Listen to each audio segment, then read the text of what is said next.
Evangelho de Marcos, capítulo 15, a partir do versículo 22. Levaram Jesus ao lugar chamado Gólgota, que quer dizer lugar da caveira, e o crucificaram. Eram 9 horas da manhã quando o crucificaram. E assim estava escrito na acusação contra ele: o rei dos judeus. Com ele, crucificaram 2 ladrões, um à sua direita e o outro à sua esquerda. E cumpriu-se a escritura que diz: ele foi contado entre os transgressores. Os que passavam lançavam-lhe insultos, balançando a cabeça. Da mesma forma, os chefes, os sacerdotes, zombavam dele entre si, dizendo: Cristo, o Rei de Israel, desça da cruz para que o vejamos e creiamos. E houve trevas sobre toda a terra, do meio-dia às 3 horas da tarde. Por volta das 3 horas da tarde, Jesus bradou em alta voz: meu Deus, por que me abandonastes? Jesus, então, com um alto brado, expirou. Quando o centurião que estava em frente de Jesus ouviu o seu brado e viu como ele morreu, disse: realmente este homem era o Filho de Deus. Filho de Deus, que era o título dado ao grande imperador romano. Verdadeiramente, ele era o rei dos reis. O rei dos reis foi humilhado, zombado e brutalmente morto numa cruz romana. O escritor Lucas diz que Jesus foi como um espetáculo para o mundo, o termo que ele utiliza no seu evangelho. Espetáculo. E de fato Jesus foi um espetáculo para o mundo. Jesus foi um espetáculo de horror.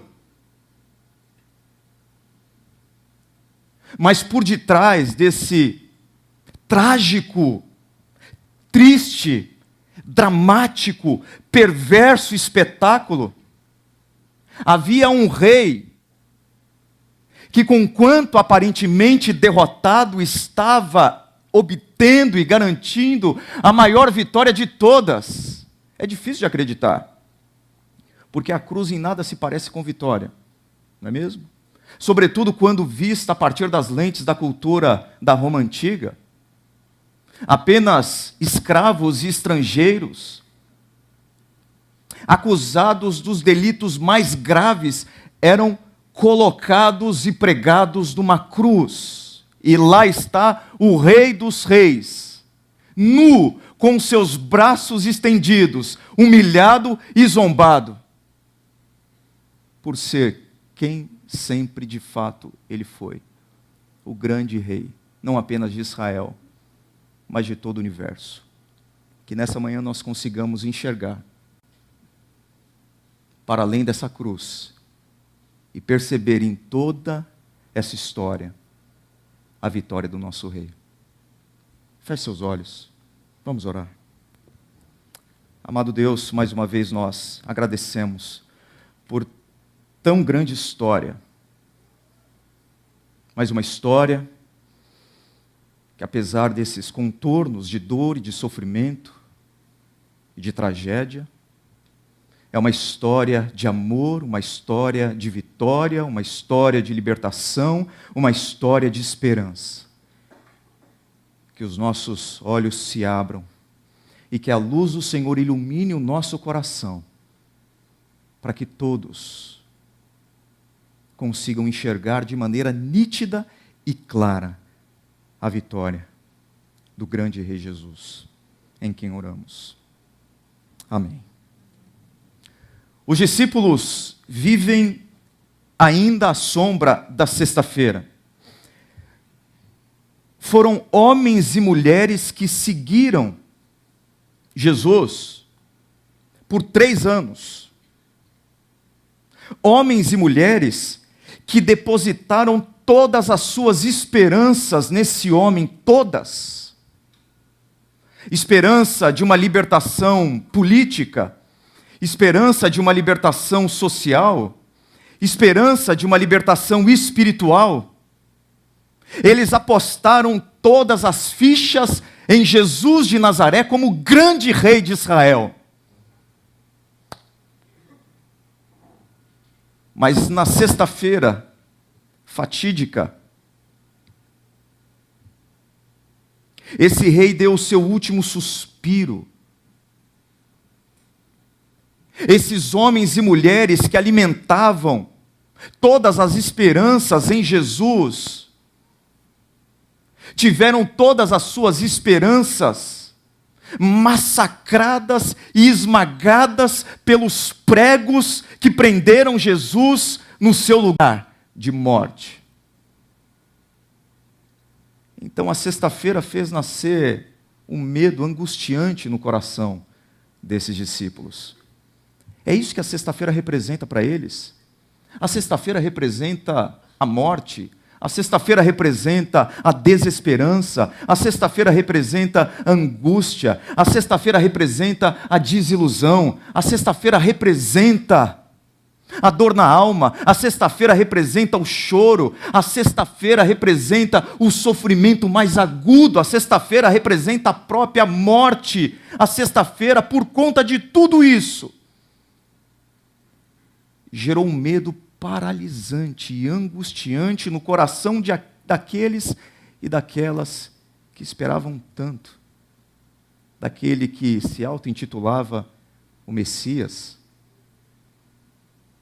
No início do capítulo 16 do Evangelho de Marcos, é dito que quando terminou o sábado, dia de descanso para os judeus, Maria Madalena, Salomé e Maria, mãe de Tiago, compraram especiarias aromáticas para ungir o corpo de Jesus.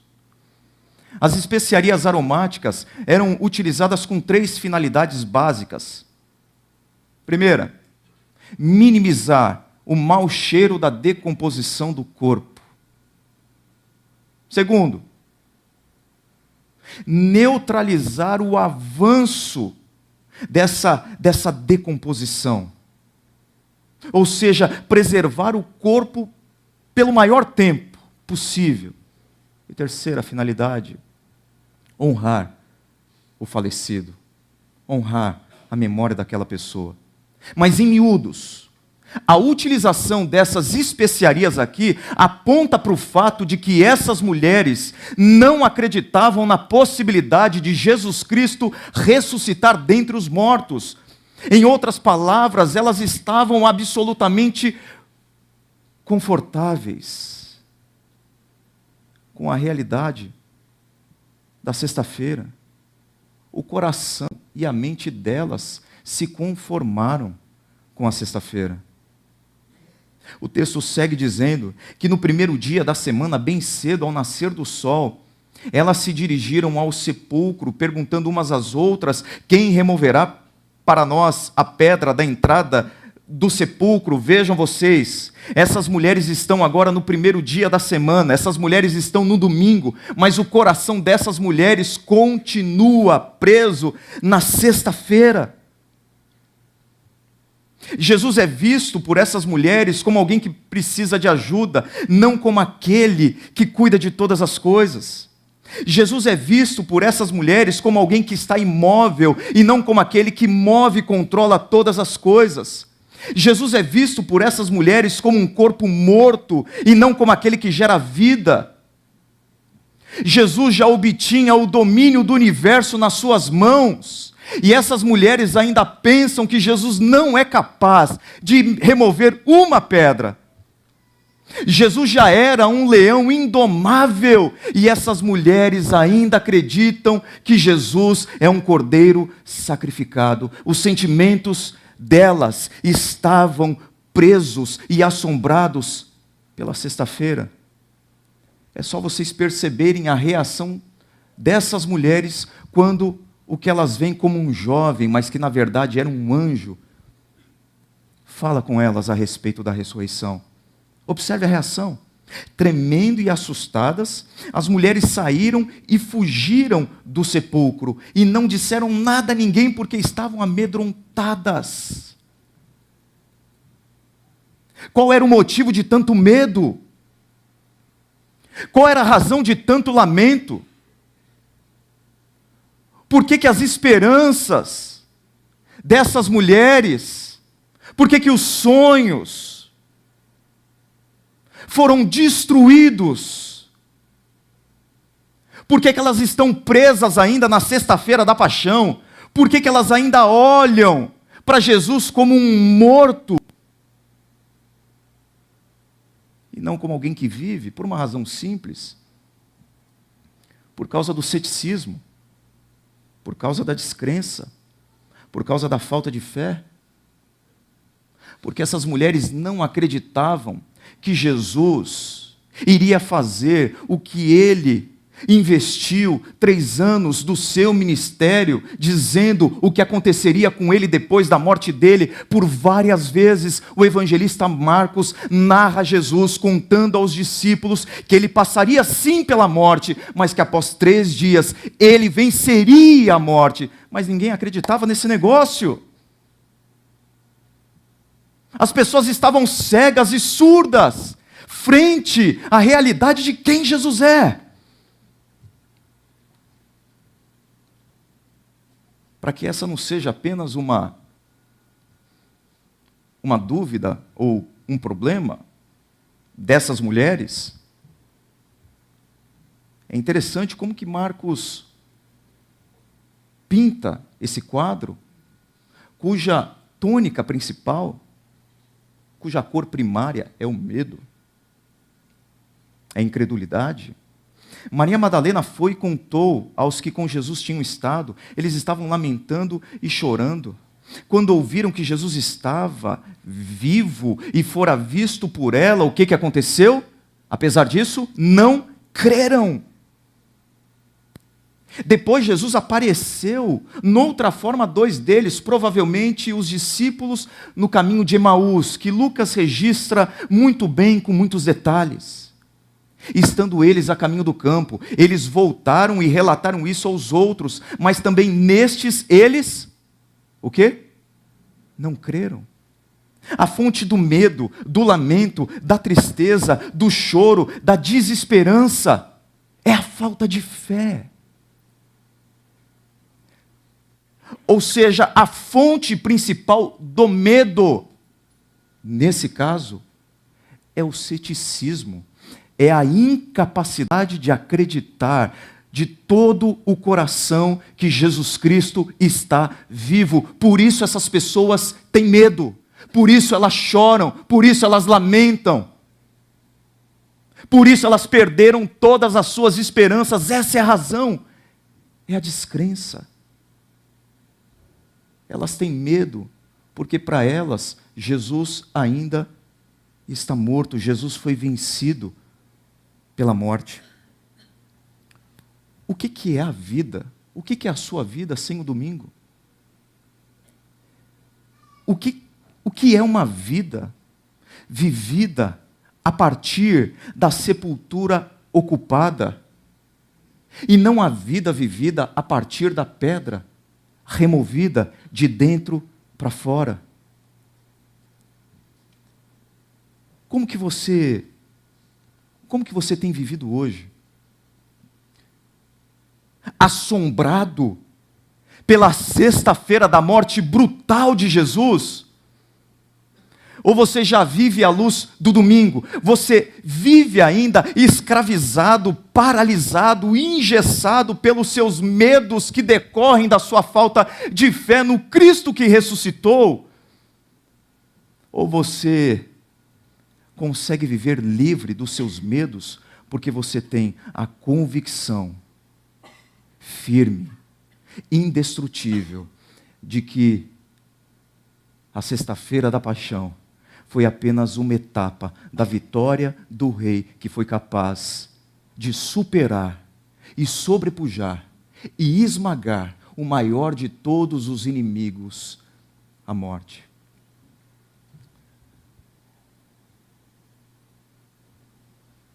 Existem dois estilos de vida distintos: o da sexta e o do domingo. Quando a gente desenvolve um estilo de vida, a partir da sexta-feira, sem fé, sem confiança, o nosso coração se enche de medo.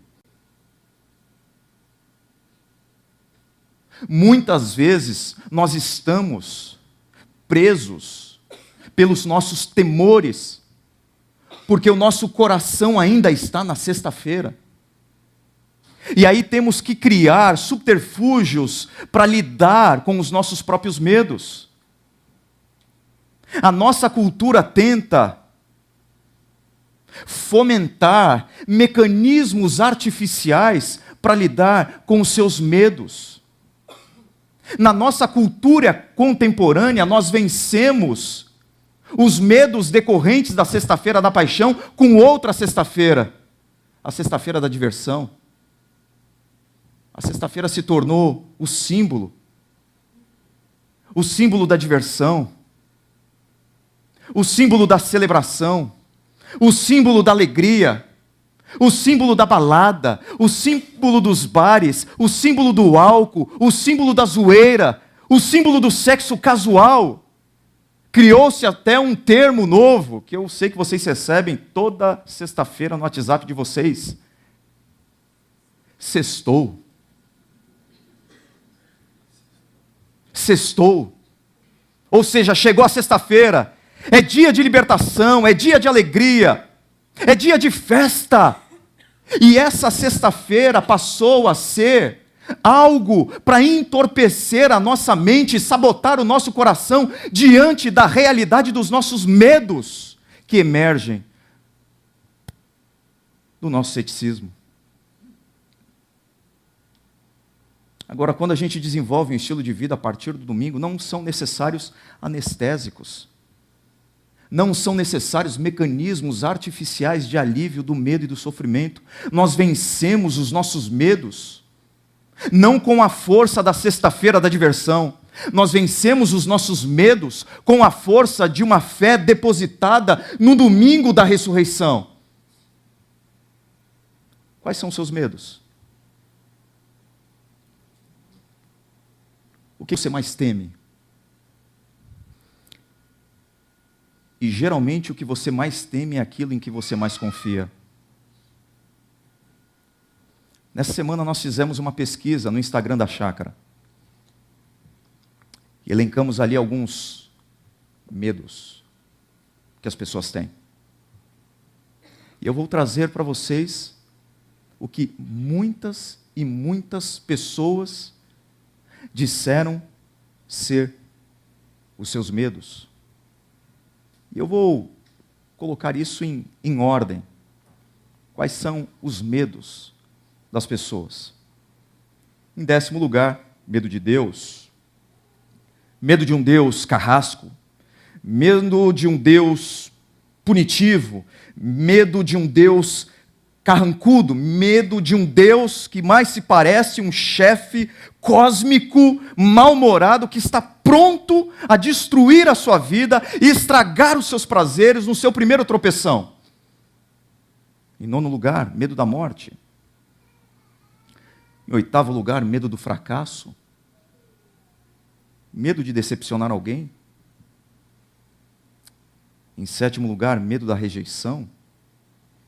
Sim, medo da rejeição.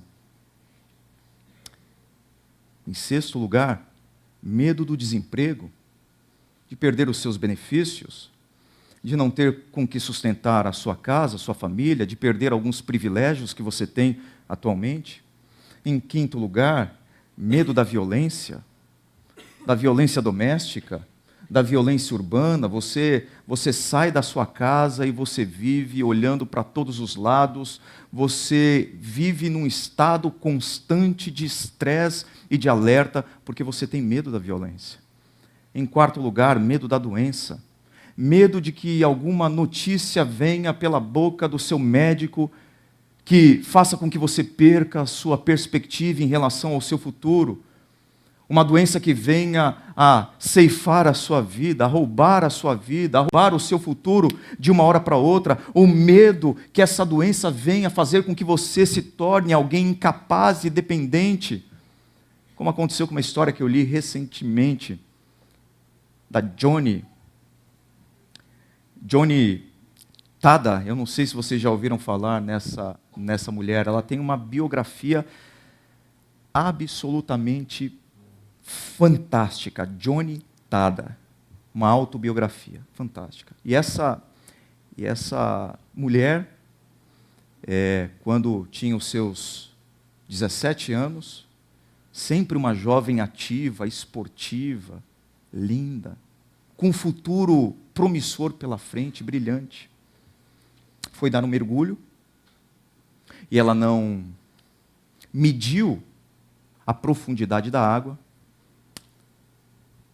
chocou a cabeça dela contra uma rocha, contra uma pedra, e aos 17 anos, com esse futuro pela frente, ela teve uma fratura na cervical e perdeu todos os seus movimentos do pescoço para baixo. E é um relato fortíssimo da Johnny. Ela diz que passou o resto dos anos dela revoltada, amargurada, principalmente com Deus, por Ele ter permitido que ela, uma jovem vibrante, cheia de vida, cheia de saúde e cheia de fé, tivesse os seus sonhos interrompidos tão abruptamente. Medo da solidão, do abandono de alguém, de você envelhecer e ficar sozinho, sem a presença dos seus filhos, ser deixado ou deixada pelo seu cônjuge, ou você que não ainda se casou, ter que conviver com esse tipo de solidão. Medo do futuro, medo do desconhecido, medo do que está por vir. Esse foi o meu voto. O que vai acontecer comigo lá na frente? O que vai acontecer com a minha família, com as minhas filhas? O que vai ser do meu futuro? E quando você se pega pensando, parece que o medo do futuro, ele é a junção de todos esses medos anteriores, ou alguns deles. Mas, pasmem vocês, o primeiro medo, o medo mais votado, o medo mais registrado, o que mais assola o coração das pessoas hoje, é o medo da tragédia. E lá na enquete, nós colocamos tragédia familiar. Ontem eu estava brincando com a Esther, minha filha mais nova, de 6 anos, e eu a deixei brincando num parquinho de areia que tem no nosso edifício, e fui pedalar um pouco na academia. E daqui a pouco eu estou lá, com fone de ouvido, e eu ouço algumas mães gritando, mas desesperadamente. Eu estava com fone e ouvi uma gritaria, e eu olhei pela janela, dá para ver uma parte do parque, algumas mães correndo. Eu paralisei. Eu paralisei. Porque passou um filme na minha cabeça. Porque eu tinha tido contato com a biografia da Johnny. Eu falei, meu Deus do céu. E eu fui. E eu corri. E eu vi aquele amontoado de mães. Eu não conseguia enxergar onde a minha filha estava. Eu fiquei cego. Eu procurava e não encontrava. O medo me paralisou, o medo me cegou. Se alguma coisa tivesse acontecido com a minha filha. O menino de 9 anos caiu de uma altura praticamente dessa daqui. Uns 3 metros de altura. Caiu de costas. Felizmente, apesar de todo o susto, não aconteceu nada. E quando eu cheguei mais perto, estava a Esther balançando. Assim, olhando para a minha cara.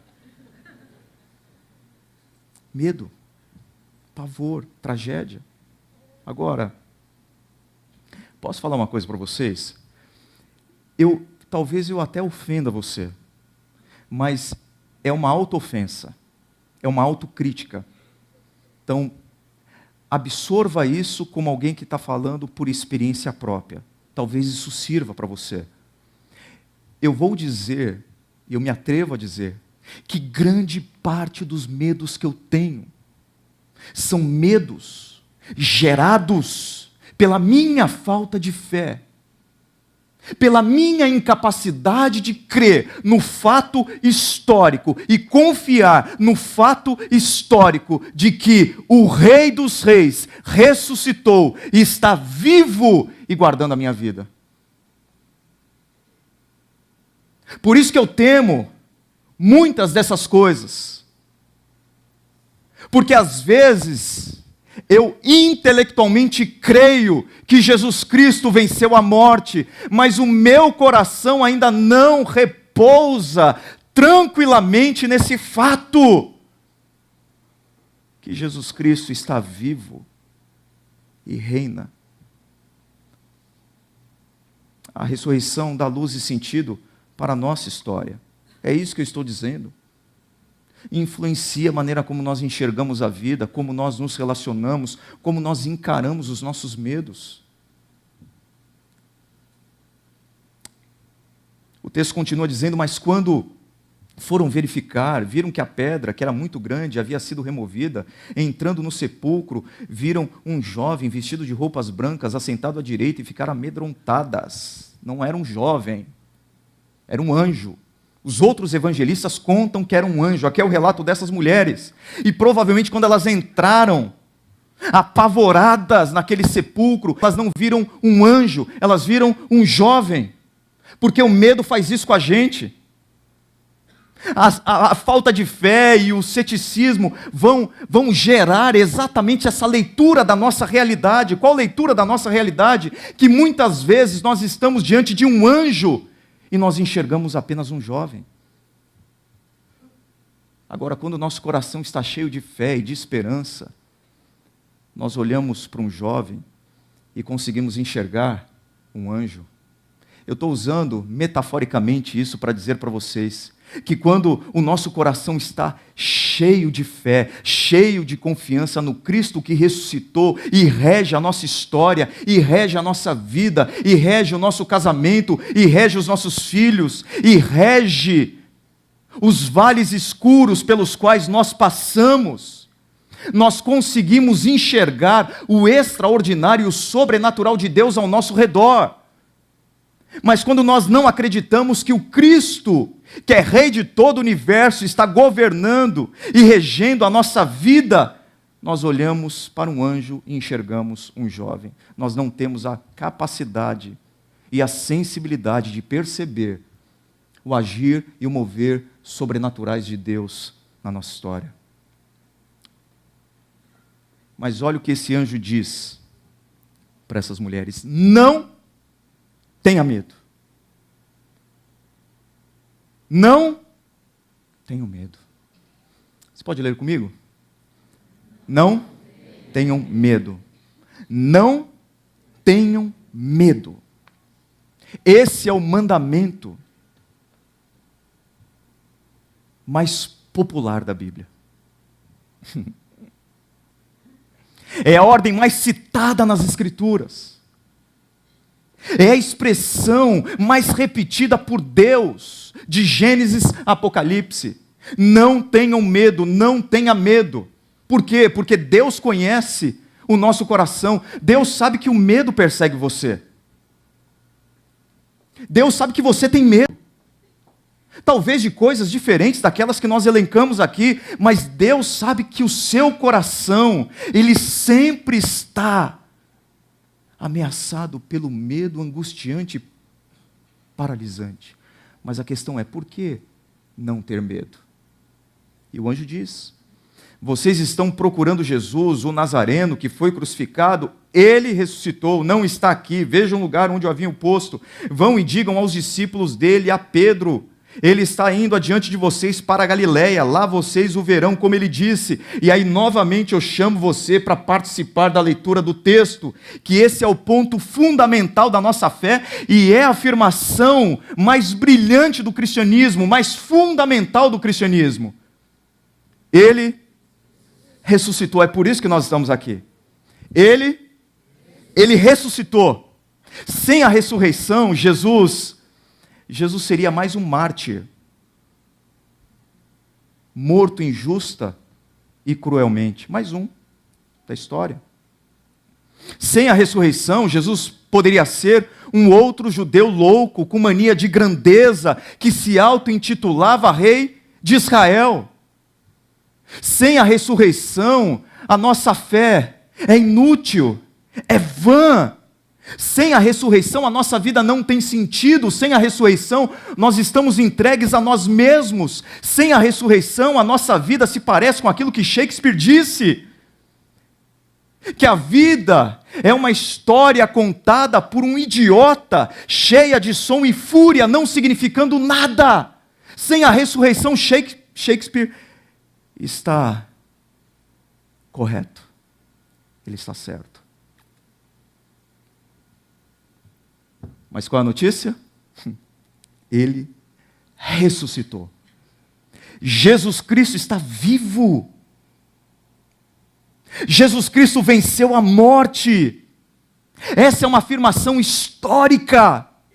Jesus saiu daquela sepultura para reinar sobre todo o universo. A ressurreição de Jesus não é o fim do grande enredo ou do grande drama das Escrituras. A ressurreição de Jesus não é o epílogo do livro da história. A ressurreição de Jesus é o evento crucial, climático. A ressurreição de Jesus é o ápice da vitória de Cristo sobre o pecado, sobre Lúcifer e sobre a própria morte. A ressurreição de Jesus é o início da restauração de todas as coisas. Todas as coisas. A ressurreição de Jesus marca o início de uma nova era. Uma nova era iniciada pela morte e pela ressurreição do Rei. Nós carregamos resquícios de uma visão de mundo muito antiga, construída sobre a seguinte premissa: a matéria, o corpo, é essencialmente má e o espírito é essencialmente bom. O cristianismo ocidental, fortemente influenciado por essa dicotomia, por esse dualismo, matéria má, espírito bom, e altamente contaminada pelo individualismo, acabou afirmando e defendendo e crendo que a morte e a ressurreição de Jesus foram eventos aplicados à salvação do indivíduo, da pessoa. Pessoas são salvas, ou seja, Jesus morreu e ressuscitou para que essas pessoas sejam salvas. Depois que elas morrerem, elas garantem a entrada delas no céu. Mas a morte e a ressurreição de Jesus não foram obras de Jesus para colonizar o céu com almas. A morte e a ressurreição de Jesus aconteceram para que Jesus trouxesse o reino de Deus para a terra. Não para que a terra invadisse o céu, mas para que o céu invadisse a terra.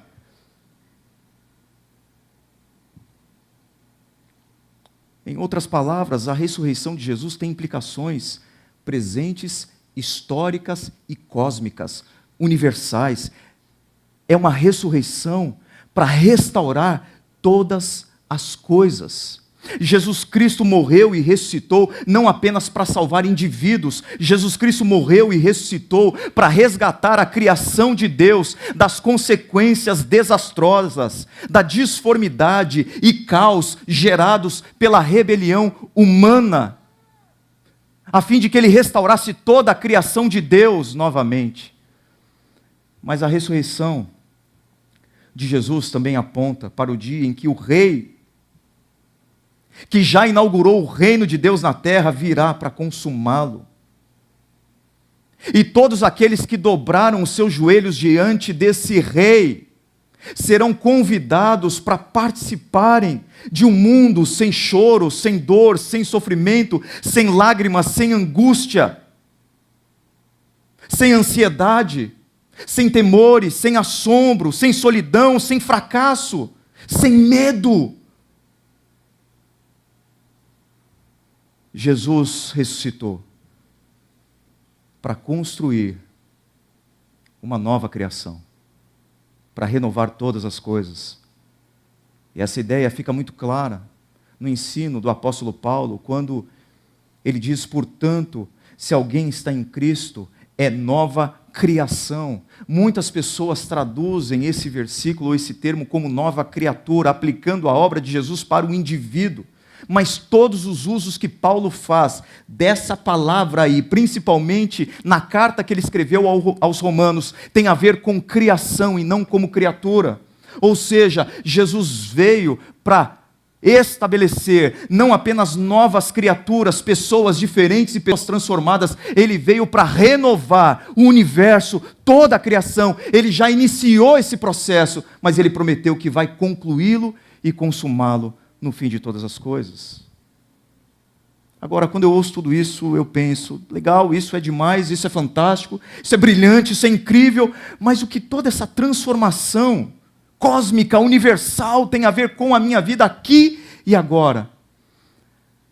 A afirmação de que Cristo ressuscitou tem implicações para a sua vida, sim. E várias. Principalmente quando você está vivendo no meio dos seus medos. Pense aí nos seus medos, nas suas dores, nos seus sofrimentos, como que a certeza de que Jesus saiu da sepultura e foi se assentar no trono a partir do qual ele governa a história e influi no seu comportamento, influi na maneira como você se relaciona com as pessoas, influi na forma como você encara os vales escuros pelos quais você tem passado. Isso para mim ficou muito claro no livro do Brennan Manning, chamado O Impostor que Vive em Mim, quando ele escreve o seguinte: quando a tragédia acontece e não conseguimos ouvir nada além do som da agonia, quando a coragem foge pela janela e o mundo parece ser um lugar hostil e ameaçador, nenhuma palavra, por mais sincera que seja, é suficiente para proporcionar qualquer conforto ou consolo. Eu creio nisso piamente. Quando alguém está passando por uma dor imensa, é difícil você trazer palavras de conforto e consolo para essa pessoa. A noite é ruim. Como será possível suportar a noite? O Deus de nossa jornada solitária está em silêncio. Mesmo assim, pode ser que nas provações mais desesperadoras da existência, sintamos que a mão marcada pelo cravo nos segura com firmeza. Suportamos a noite, a escuridão, dá lugar à luz da manhã. A tragédia altera radicalmente a direção da vida, mas em nossa incapacidade de nos defendermos diante das dores, do sofrimento, das lágrimas, das dificuldades, das injustiças, das traições, da solidão, experimentamos o poder da presença do Jesus ressurreto. A ressurreição de Jesus dá esperança que você precisa para vencer os medos que você tem, sejam eles quais forem. Você sofre com medo da punição de Deus, Jesus diz: não tenha medo, eu morri e ressuscitei por amor a você. Você que sofre com medo da morte, Jesus diz: não tenha medo, eu venci a morte. Você que sofre com medo do fracasso, Jesus diz: não tenha medo, eu venci o mundo. Você que sofre com medo da rejeição e da traição, Jesus diz: não tenha medo, meu amor por você é fiel até o fim. Você que sofre com medo do desemprego, Jesus diz: não tenha medo, eu cuido de você. Você que sofre com medo da doença, Jesus diz: não tenha medo, eu vou te dar um novo corpo e uma nova mente. Você que tem medo, que sofre com medo da solidão, Jesus diz: não tenha medo, eu estou com você. Você que sofre com medo do futuro, Jesus diz: não tenha medo, o seu futuro está em minhas mãos. Você que sofre com medo da violência e da tragédia, Jesus diz: não tenha medo, eu consolo você. Como nós vencemos os nossos medos? Nós vencemos os nossos medos a partir da perspectiva de uma vida que é vivida na ótica do Cristo que ressuscitou e disse para você: não tenha medo, eu estou vivo, eu reino eternamente e governo a sua história. Coragem não é ausência de medo.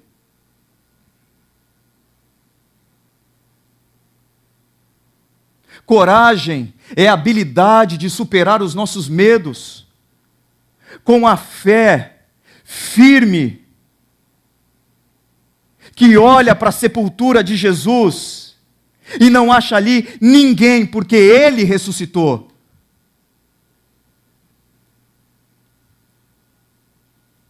É isso que o rei Davi conta, talvez no texto mais conhecido de toda a Bíblia, Salmo 23, quando ele diz assim: ainda que eu ande pelo vale e da sombra da morte. E aí ele toma uma decisão. A coragem sempre é uma decisão. A coragem é sempre um movimento intencional da vida daqueles que acreditam naquilo que Davi declarou no Salmo. Eu não temerei, por quê? Isso. Não porque eu sou rei, porque eu tenho um exército à minha disposição, porque eu sou um grande estrategista, porque eu sou um governante hábil, porque eu sou um fantástico administrador, porque eu tenho esse reino sob os meus pés. Ele diz: eu não terei medo, porque tu estás comigo. Assim nós vencemos o nosso medo. Nós vencemos o nosso medo quando nós acreditamos que aquilo que o anjo falou é uma realidade para a sua vida, para a minha vida e para a nossa história. Ele não está aqui. Ele ressuscitou. Ele está vivo. Ele está com vocês. Vão encontrá-lo lá na Galileia. Ele está lá esperando por vocês. É assim que nós conseguimos vencer os nossos medos. Eu falei sobre a Johnny Tada, sobre essa guerreira tetraplégica com 17 anos e quase que sepultou a própria vida dela nas suas emoções feridas, nos seus sonhos frustrados, na sua incapacidade de acreditar que era possível continuar. Ela não parou de ir à igreja em razão desse acidente, dessa tragédia. Ela continuou indo, mesmo com seu coração amargurado, mesmo com seus olhos fechados para a ideia de um Deus que reinava sobre a vida dela. Mas o que a incomodava era que todos os domingos o pastor da igreja dela pedia para que todas as pessoas se ajoelhassem. Todos os domingos. E isso a chateava, isso a magoava demais. Todos os domingos ela não podia acompanhar aquela cena. Ela não podia se ajoelhar junto com as pessoas. Até que num evento, num congresso, o palestrante convidou todos os participantes, todas as pessoas ali reunidas para se ajoelharem. E nesse momento, a Joni diz que começou a chorar copiosamente. Não mais por causa da amargura, da revolta, da decepção com Deus. Não sentindo pena de si mesma. Não foram lágrimas de sofrimento, ela diz que foram lágrimas de alegria, porque naquele momento ela estava vendo e vislumbrando um retrato do céu. E olha o que essa mulher diz na autobiografia dela. E ali sentada naquela cadeira de rodas, de repente me ocorreu que no reino de Deus serei livre para pular, dançar, sapatear, fazer aeróbica, tudo aquilo que ela fazia quando menina. E um dia, antes que os convidados sejam chamados à mesa do banquete das bodas do Cordeiro, a primeira coisa que planejo fazer quando estiver com as minhas pernas ressurretas, é cair de joelhos, cheia de gratidão, glorificando a Deus. Eu vou me ajoelhar em silêncio aos pés de Jesus, e eu, com os meus dedos retorcidos e murchos, meus músculos atrofiados, meus joelhos deformados, sem sentir nada dos ombros para baixo, terei um novo corpo, leve, glorioso, revestido em justiça, poderoso e deslumbrante. Consegue imaginar a esperança que a ressurreição dá a alguém como eu, vítima de uma lesão medular? A visão do rei que venceu a morte, do Cristo ressurreto, mudou a vida dessa mulher, mesmo sem mexer nada dos ombros para baixo. Joni pinta quadros lindíssimos. Já escreveu mais de 40 livros. Compôs muitas músicas e produziu álbuns musicais.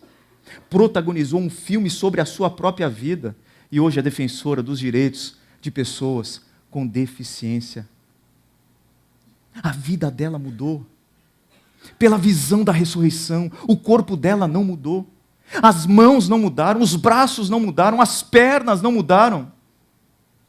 Mas o coração dela mudou, o coração dela se moveu da sexta-feira da paixão para o domingo da ressurreição. E quando o coração e a mente agora vêm à vida a partir do domingo, da sepultura vazia, do Cristo que reina,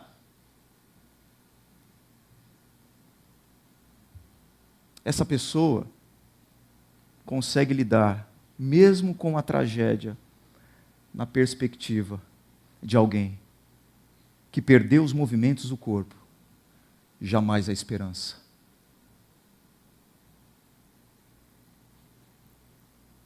E a prova de que a ressurreição de Jesus vai transformar um dia o mundo todo, é que ela já está transformando a sua vida aqui.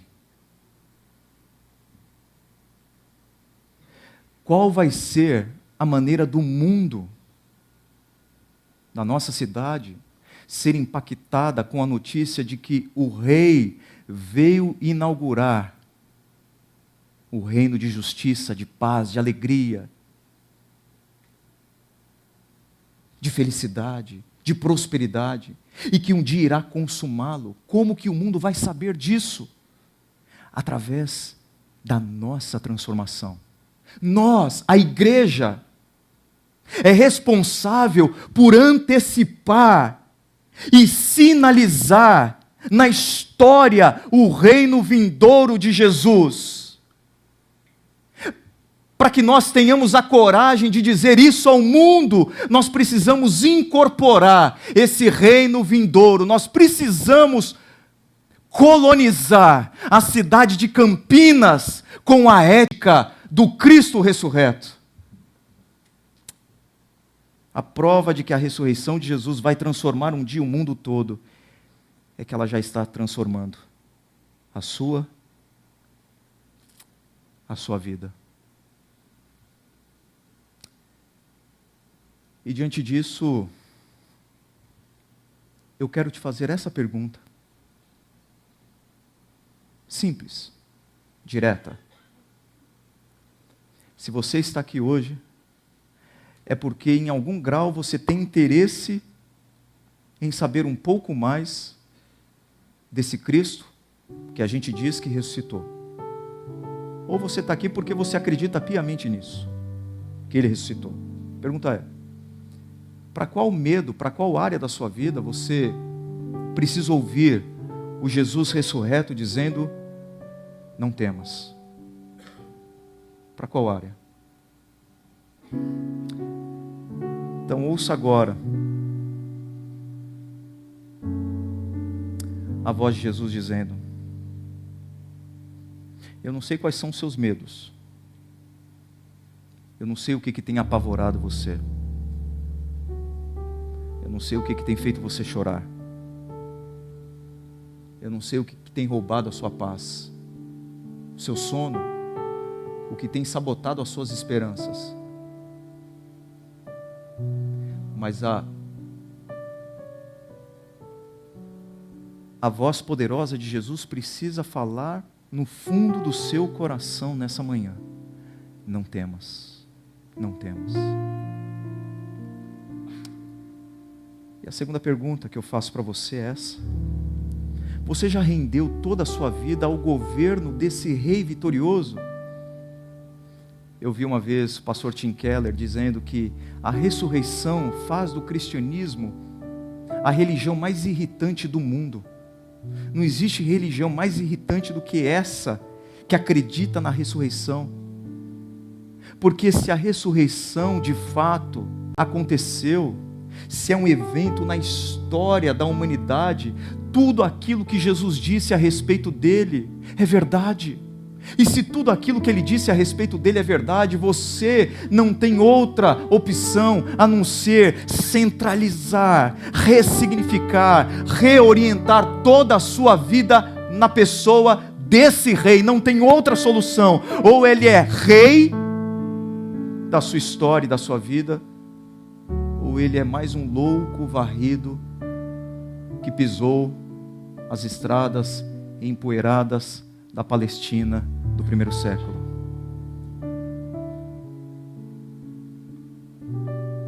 Você já rendeu sua vida a Ele? Você já entregou a sua existência a Ele? Falou, o Senhor é o meu rei, eu creio que o Senhor ressuscitou, o Senhor é o meu rei.